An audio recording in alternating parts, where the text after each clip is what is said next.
இறக்குமதி செய்யப்படும் பச்சரிசி விலை பெர்னாஸ் எனப்படும் தேசிய நெல் அரிசி நிறுவனத்தின் கிடங்கில் ஒரு மெட்ரிக் டன் 2600 ரிங்கிட் என்று தீபகற்ப மலேசியா சபா சரவாக்கில் குறைக்கப்பட்டிருக்கிறது.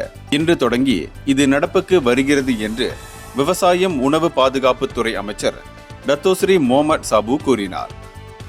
உலக சந்தை நிலவரம், உணவு விநியோக தேவை போன்றவற்றையெல்லாம் கருத்தில் கொண்டு விலை குறைப்பு செய்யப்பட்டிருக்கிறது என்று அவர் மேலும் சொன்னார். மக்களின் வாழ்க்கை செலவின நெருக்கடியை குறைப்பதற்கும் விநியோகத்தை நிலைநிறுத்துவதற்கும் எடுக்கப்பட்டுள்ள ஆக்கப்பூர்வ நடவடிக்கை இதுவாகும் என்று அவர் மேலும் கூறினார். கடந்த டிசம்பர் 1 தேதி இறக்குமதி பச்சரிசி விலை ஒரு மெட்ரிக் டன் 3000 ரிங்கிட்டிலிருந்து 2800 ரிங்கிட்டாக குறைக்கப்பட்டது. சபா சரவாக்கில் இறக்குமதி பச்சரிசிக்கான உதவித்தொகை திட்டம் வழக்கம் போல் தொடரும் என்று அமைச்சர் குறிப்பிட்டார். மக்களின் முக்கிய உணவான அரிசி கட்டுப்படி விலையில் இருப்பதையும் எளிதாக கிடைப்பதையும் விநியோகம் போதுமான அளவில் இருப்பதையும் உறுதி செய்ய அரசாங்கம் தொடர்ந்து முனைப்பு காட்டி வருவதற்கு இது சான்றாக உள்ளது என்றும் அவர் மேலும் சொன்னார்.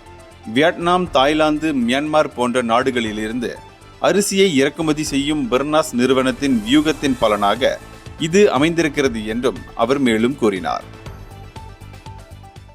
இந்தியர்களின் இதய குரல் மக்களோசை.